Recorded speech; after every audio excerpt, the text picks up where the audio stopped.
Jennifer. Welcome to the Shift podcast. It's great to be with you, Elena. So you have worn many different hats in your career so far. And I think it's super relevant to my audience, because my audience is really like, looking like what's next? How do they go from one thing to another? And I feel like you're a perfect guest to have this conversation with. So talk to me a little bit about how did you go from, working in kind of wearing a financial hat to being in private equity, previously being in the military. How did that all come about? In a snapshot.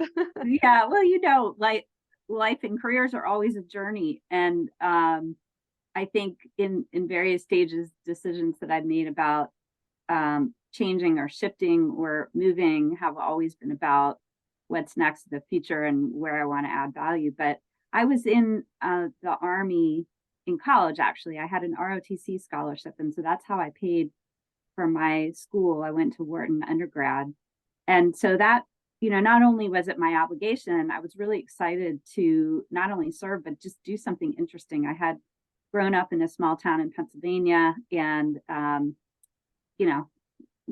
certainly had traveled around the States a little bit, but was looking forward to the opportunity to meet other people and really get to know this swath of society that I really had not had any exposure to. And so it was a great way to start out my career and my life as an adult. I got assigned to work in the Medical Service Corps, which is kind of funny because my training was really in business and finance undergrad. But in any event, a lot of what you do as a medical service lieutenant is about logistics and planning. And so it's very much similar to being a business person. It just happens to be that your folks and your outcomes are medical related. So that's what I did there. But after business school, really, I still had a focus on finance and business and wanted to do something related to companies. Probably eventually either run a bank, which was what I said when I was 7 to myself, or run a company, or be some sort of contributor in a company. And when you start out as a corporate banker, potentially you could end up running that bank or some other one, but you get all sorts of really interesting exposure to the companies that you're helping, either borrow money or transact with their money or whatever it is you're doing via the bank to serve them. And so I got great exposure to industrial companies, manufacturing companies. A lot of them were serving and suppliers to the auto industry because I was based in Cleveland. So they were, up through Detroit. They were in plastics and metals and even steel making and, sort of heavy industrial things. And so I got a taste for both those types of businesses and, how do folks think about growing them, managing them, selling them, all sorts of things through the life cycle. And so, just to sort of answer your question, I think I started following, I could sort of feel, what am I excited about? Who am I excited about meeting and helping? And I just kind of followed that over to the private equity side, where it was directly related to specifically growing companies, helping to add value, whatever they needed. And then, there was a little bit of transaction work too, which, kind of falls over into the CFO type role. But I was really much more interested in getting to know the people, the processes, the business and markets, and then connecting the dots to figure out how can we improve this or grow it, and ends up benefiting everybody. So I know private equity has a little bit of a bad rap in some communities, but in my view, I always participated with the mindset of growth and helping to benefit everybody that was involved. So anyway, but on your question about, I've done all of these things. I was an investor, I was a CFO, I was a COO, and then I ran a nonprofit program. But those are all just circumstantial things that kind of float around, like what type of organization were you at? But my actual function always kind of remained the same. I have a leadership mindset. I have a growth mindset. I always want to help build others up.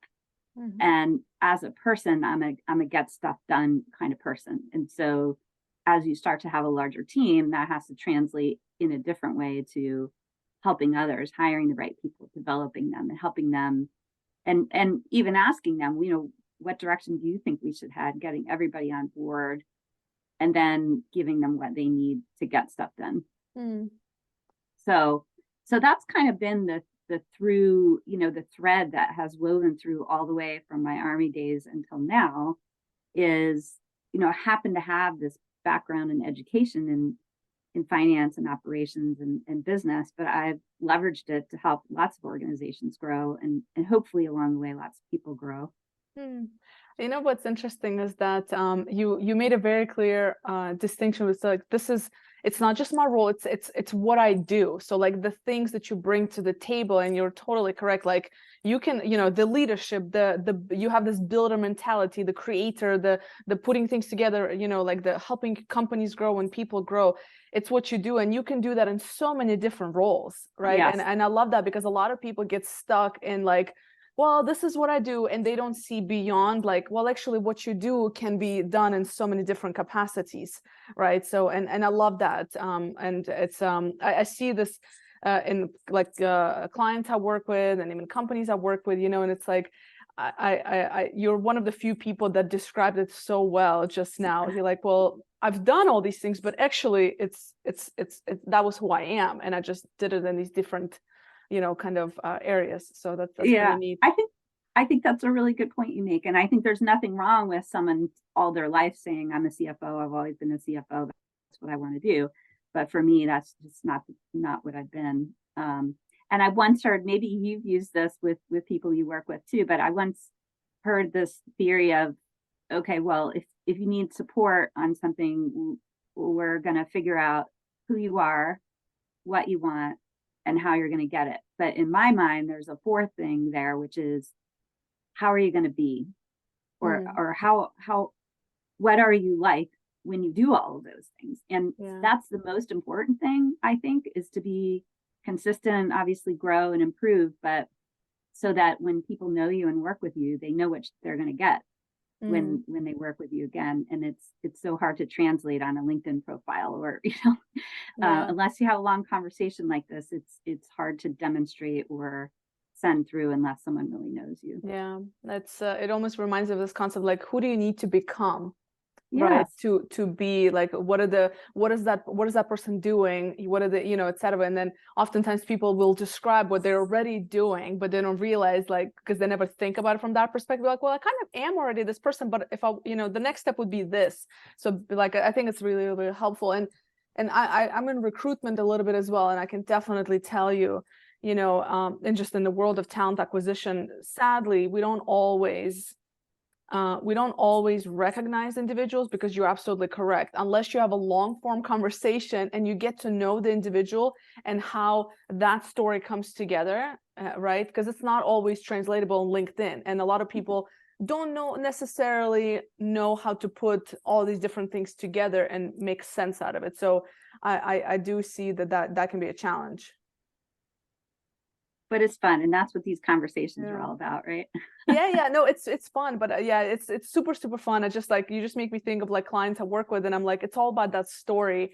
But you're right, if you have so many different exciting things, it's hard. Sometimes it's hard to tell that story, but that's why I say you're one of the few people that do it really well, like the story you tell. So I think it's everybody who's listening is probably like, this is great, and this is what I need. Can you do my LinkedIn profile? I'm sure somebody's listening to this, like, can you write my LinkedIn profile story? No, but it's definitely spot on. I'm curious, so you now have this realization that this is what you bring to the table, but have you always known that? Or when did you come at a point where you're like, I am a person who identifies as somebody who builds, who creates, who brings people together and understands all these various aspects of business? Or when did you get that? I think it's been building over time at different points in my life.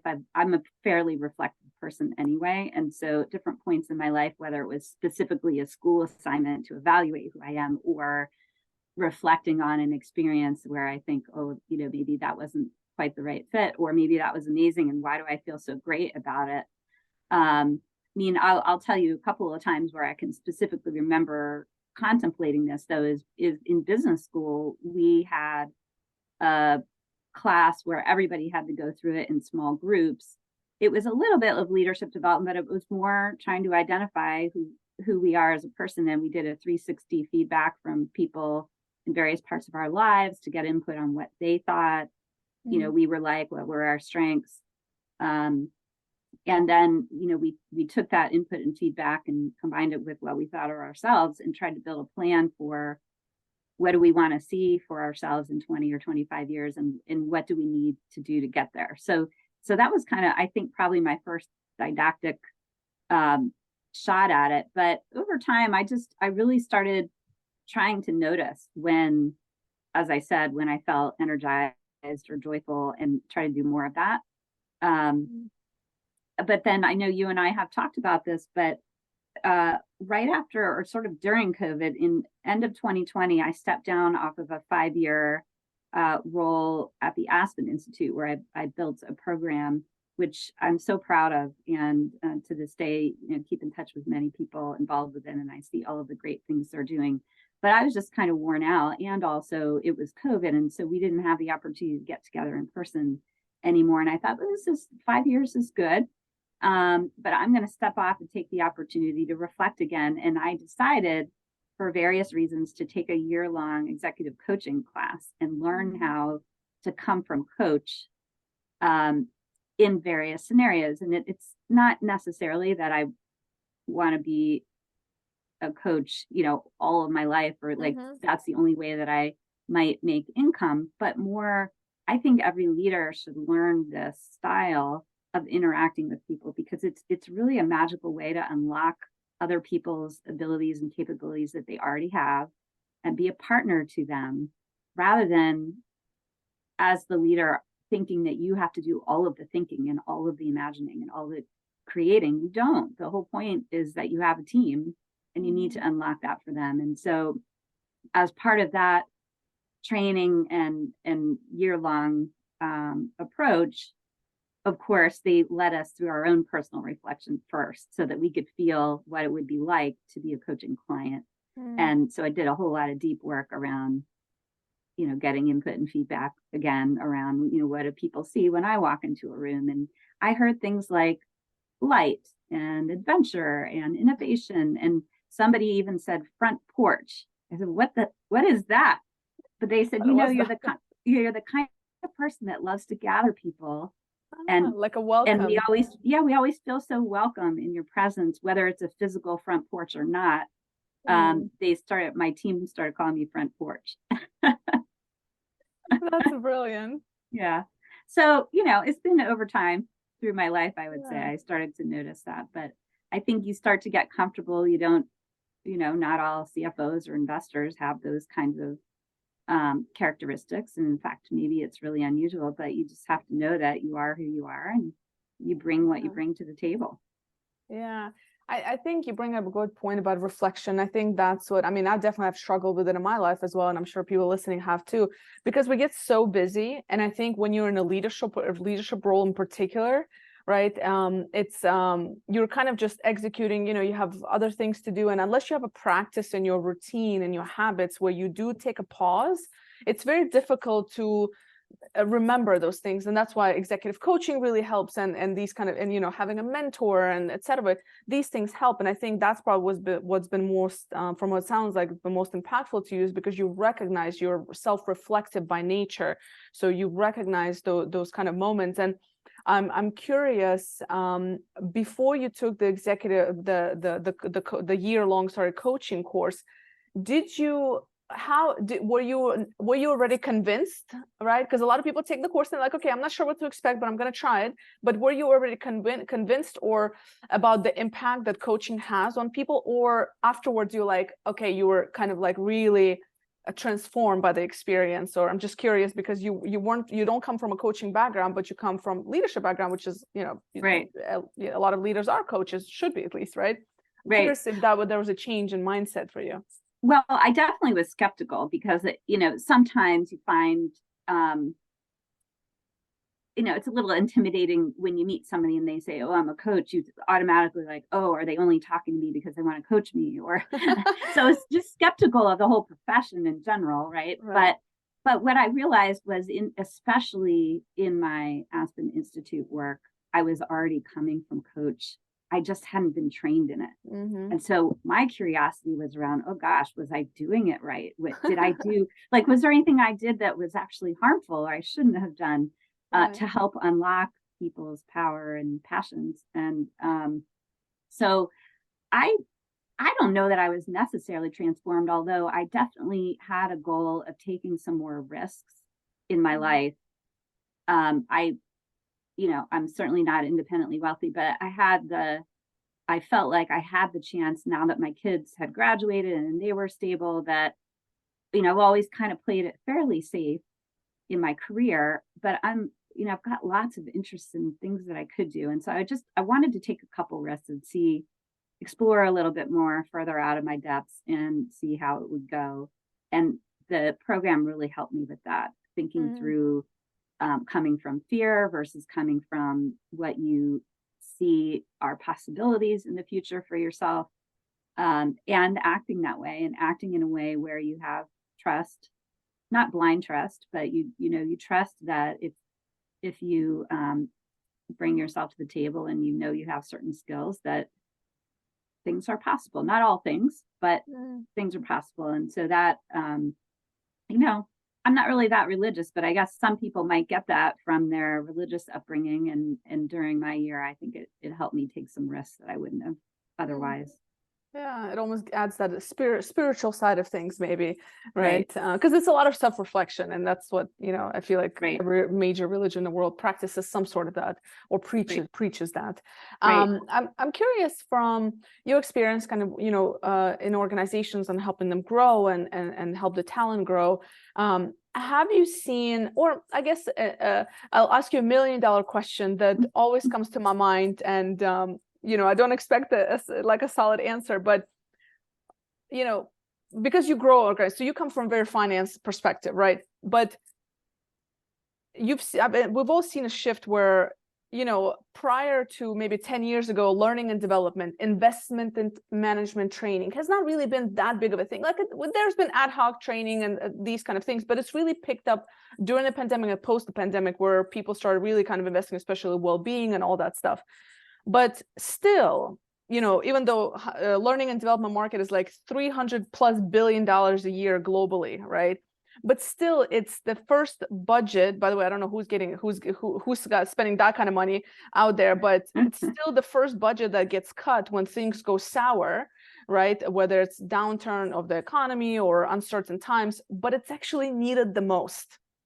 So why do we keep doing this? Why are what is it? Why? Like, that's my question. That's my $1 million. Why? Like, I get it that there's business, but I'm just curious from your experience. Well, I think it is the $1 million question. And, maybe this is well-informed or maybe it's just a guess, but I think also marketing budgets get cut, by the way, in the downturn, which is the last thing you should also do. Right. You need to keep the pedal on the metal. But, what you do as a leader and a manager is you look at where are your expenses and, what are the basics that you need to keep the engine running, and everything else gets cut. But I also think that, there's a little bit of supply and demand. And when things go south, often then people are more concerned about keeping their jobs and will take more responsibility upon themselves to have a better attitude or to learn new things, or, not that it's always the employee's responsibility, but I think that probably companies view it as something where, because there's not as much of a risk of the people leaving, that they can afford to let up on it a little bit. I'm with you, though. It is a little bit backwards, and seems like it's actually the best opportunity, timing wise, to really solidify strong relationships with the people you work with, and to help them know that you can, as a team, get through it, whether it's stress because things are really busy or stress because things are really slow. You can get through anything together, and that usually requires some extra added development or support or, things that you're talking about. What's interesting that I've seen a shift in the last couple of years with the new generations coming in, though, they're not going to take it up on their own, and they're expecting it from companies, and they're not going to stay. If you're not investing, they will jump ship and they will go somewhere else who wants to invest in them. So I feel like that's changing, and that's going to keep changing. Because like I was just chatting with somebody else on another podcast, and we said, there's pros and cons between more senior people and juniors coming in. The juniors that are coming in don't really have loyalty most of the time to the company, lack a lot of professionalism that you would expect from a fresh graduate and kind of young talent, versus some of the more senior generations. They like the technical skills, and it's like, so, but they will stay and they're more committed and all that good stuff. So they will stay with you through the hard times. But then it's like, you're going to have an investment on either side. On the young talent, you're going to have the investment of investing in their professionalism and how to manage conflict, stress management. On this side, it's more of teaching them technology and up-to-date things, because sometimes that's a challenge. Yeah. I struggle with technology on daily. I'm like, for God's sakes, can we stop? I need a minute to catch up on what's happening. So it's interesting to see that shift. I'm curious how that's going to play out, because you see it more and more in our faces now, that generations, like now the Gen Zs are coming in soon, the alphas are going to be coming in after they graduate in a couple of years. So interesting. Well, you make a great point. I think as I'm listening to you talk, I'm thinking all of these businesses that you and I could gin up together, but there's a great opportunity probably for companies with the wherewithal to figure out how do they have lower cost or no cost development internally that just carries on without the budget, where people can teach one another and learn from one another. But then when times are good, I think you're right. Generationally, it is really different. Yeah. It's just interesting. It's on top of my mind. And like you said, like having these reverse mentorship relationships that are built up where you can maximize on both sides. Right. And it's anyway, I see a lot of ageism and a lot of discrimination around the senior workers. But then I've been thinking a lot, and I was like, but if you invest in them, in 6 months, they're still going to stick around. The younger ones might not. That's just the reality. But anyway, it's interesting things happening. As especially like if we're talking about company growth, how do you make that happen? How you know what I mean? So and societally, it will be really important at some point to have the junior folks, have some sense of loyalty or be developed to a point, because they'll be the ones that are taking over, right? And so they got to get there somehow. Yeah, and what I also find, especially in tech, and I'm curious if you found this across the finance industry in particular, not many people want to people manage. Not much. Like, have you seen that? Is it just a very tech? Because I'm very much exposed into like tech industry and like engineering, and I see a lot of people just want to stay in like tunnel vision, doing the technical work that they're doing. They're not interested in people management or kind of growing within that sphere. Is that similar in finance, or is it more like people actually want to be CFOs and COOs? And well, I think finance is a pretty generally speaking, is also a pretty individualized work environment. You might have small teams of 2 or 3 or 5, depending on the project. But I think folks probably see it as a distraction. It did to your point, it used to be though, right? It was a sense of pride, both the size of P&L that you were managing and the number of people you were managing. And now you don't hear that so much. People don't brag about that. It's more, how fast did we grow, or what's the name on the door? Or, if they have some particular technological experience, that's their place of pride. And we could probably have a whole conversation about why that is, but my guess is because these folks grew up communicating online and tunnel vision, and generally speaking, I'm sure they were playing sports and doing teamwork, but it wasn't quite as much as older generations.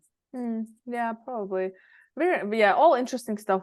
We'll find out sooner or later. Yes, as things play out. I'm curious, kind of shifting back to your earlier experience, and especially being in that Army and the college program that you went through. How has that, you feel, impacted your leadership philosophy that you seems like you've been practicing? Because it sounds like it was innate. Like you said, you were already coaching people and you were already developing people throughout your career. So I wonder, how much have you reflected on how much that had impact versus if you didn't do the military?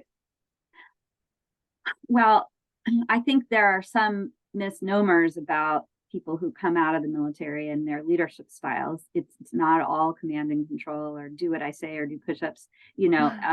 And so even though maybe during 3 weeks of training of my 4 years, that's how it went, I was never the one that made people do that. It was my sergeants who were training me who made me do the push-ups. But overall, I think there were certain really basic disciplines that we learned in the military that, you know, in other places you might learn it too, but it's things like, if you have a meeting, you show up 5 minutes early and you're on time 5 minutes early. It's just is what it is, right?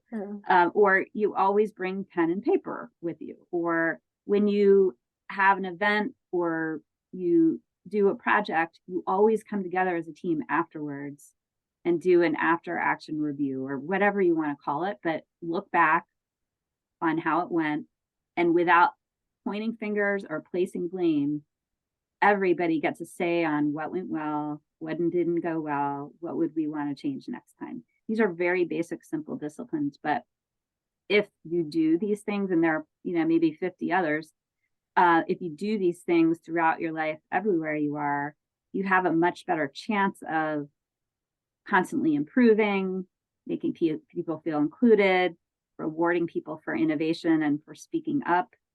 And so yeah, those are the kinds of things that I have carried through. And I certainly have learned other things like that in other places. Certainly at the bank, there were disciplines as well. But I think these are really important things that you don't learn in school. I don't even know if kids have home ec anymore, but you don't learn it in home ec or shop class. And I guess the other thing is, and I'm by no means perfect at this either, but having constant communication with folks that you work with, to the extent it helps build a relationship, that's great. But it's more like, you don't want to wait a year to tell somebody they're doing something that doesn't match what you wanted or needed or the organization didn't need. It's like little bits and pieces, so that by the end of the year, when you sit down to have a review, it's much more of a, well, where do you want to go? How can I support you on that? And not being generic in how you discuss it, like being really explicit, like, you know, we don't want you to leave, but we also want you to develop. And so how can I support that? I think that's super, super cool because and I wish there was like a college course that's like Army 101 without the Army. And if you have a choice, like, you know, like to go to the military or not to go to the military, but all those things you described is like the biggest challenge we have in a corporate world right now with a lot of young talent. Not everybody, I don't want to generalize, not everybody, but a lot of young people coming out of college right now are lacking these things that you're talking about. That professionalism, that courtesy, that camaraderie, that communication, and the discipline and all those things. And on top of that, the physical education aspect of the Army, like that is another thing my audience knows, and I'm not gonna bore them again, but they know I'm a huge fan of like physical fitness. You need to have it because it teaches you discipline, et cetera, et cetera. So I really, and I'm curious, I'm always curious because I do, you know, obviously there's an obvious kind of indicator of people performing in a workplace and what they did in college, right? Like what activities they partake, you know, what was their upbringing, physical activity wise, right? As long as you're able, of course, the discipline, that all those things. So whether you played sports or joined the Army early on, and it really impacts the rest of your career. And again, why are we not teaching this in schools? Yeah. No, it's a really good point. And two notes on that. One, I would love to figure out a way to teach a class like what you're talking about. Maybe you call it professional boot camp, but it would also incorporate, since I've worked in so many different places, what it's like to work in a nonprofit versus what it's like to work in a company versus what it's like to work in an investment firm, because all the money flows differently and the power mechanisms are a little different.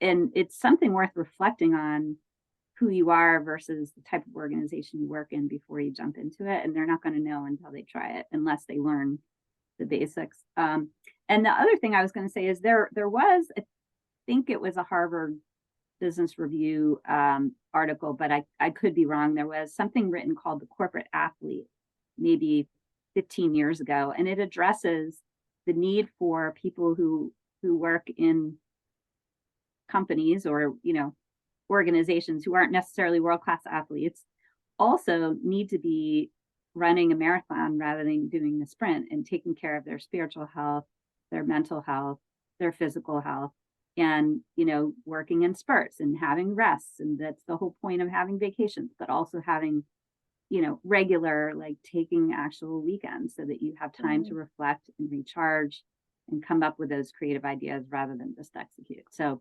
that's worth a read. Yeah, that's I might have come across it, but definitely I'm gonna if I find it, I'm gonna link it to the show notes of this episode. Okay. I'm curious, what are you excited for as the next step in your career? Yes. Well, I have gotten so much input and support from friends and colleagues about what I could do next and how I should communicate it. So I'm almost hesitant to say, because I've been told, narrow it down, make it broader, don't be so picky, you should really be pickier. But in general, kind of like we started out the conversation, really just want to go work with a talented, fun, smart team that is focused on the work and the market they're serving and be part of it. I don't necessarily have to be the CEO or the executive director. I'm sure there are lots of roles I could play, COO or CFO, but that's what I want to do. And I live in the DC area. I have lived in a couple of different places, and if there were more time, I would tell you about my great adventure I had in Raleigh for a couple of years, which is a wonderful area. But anyway, I know myself so well now after all the reflection that I know what makes me happy, and so maybe New York or Philadelphia, but I want to be part of an organization where I can continue to help people grow and serve the market. I mean, you do all of this work and leading up to things, and it would be a shame to stop here, right? Yeah, absolutely. I know that won't happen. Well, I think you nailed the biggest thing is knowing what you want. Yes. I think that's the biggest thing, and I think the rest will just come naturally. Yes. As when you have those conversations about what's next, I think it's gonna, you're gonna know exactly if that's the right fit, and vice versa. So, where can people get in touch with you if they want to talk to you more? Sure. Well, you can link in with me. I think my headline is actually Jennifer Clifford Simpson, which is my main name in between there. But you'll see me with a blue blazer on and a mountain in the background. So that's a good place to get hold of me. You can just messenger me there. I don't have any blacks or anything on it. Sounds good. And I'll make sure to drop the link in the show notes as well for that. And the last question I always ask all of my guests is, what is one question you wish people would ask themselves more often?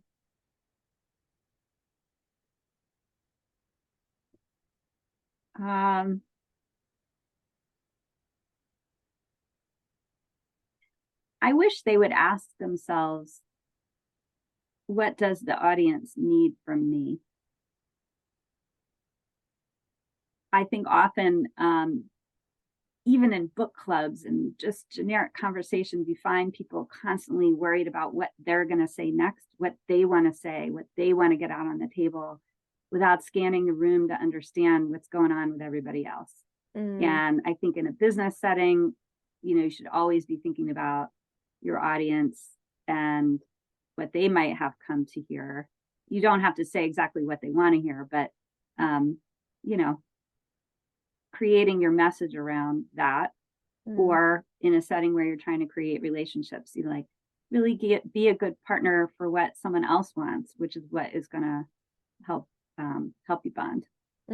I think that's very powerful, and if anything, it probably will calm you down as well as your focus taken away from you and kind of shifting it to the audience. I can see how that can happen. Yes. That's a very good question. Well, thank you so much for your time. I look forward to chatting again and seeing what you're up to next. But thank you for being on the show.